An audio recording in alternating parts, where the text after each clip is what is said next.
14 aprel 1912-ci il saat 23:39-da dövrünün ən böyük sərnişin gəmisi olan və heç vaxt batmayacağı iddia edilən Titanik ilk səfərində aysberqə çırpılaraq batdı.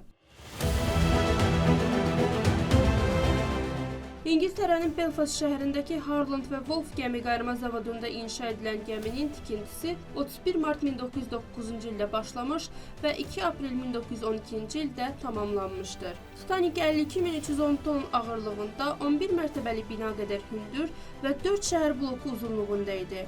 Nəhəng gəminin tikintisində 17.000 insan işləmişdi. Gəminin inşası zamanı 246 işçi yaralanmış, 2 nəfər həyatını itirmişdir.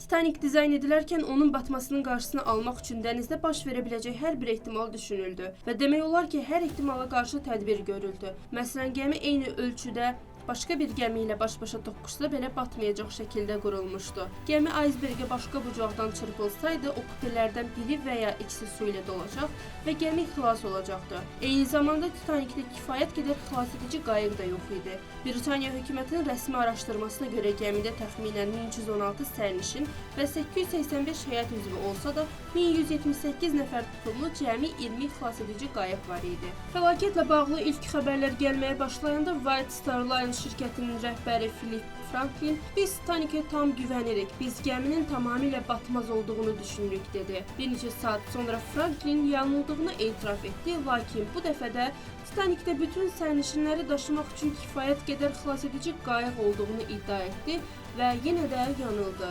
Onda qeyd edək ki, aysberqin görünməsi ilə zərbə arasında cəmi 37 saniyə olub.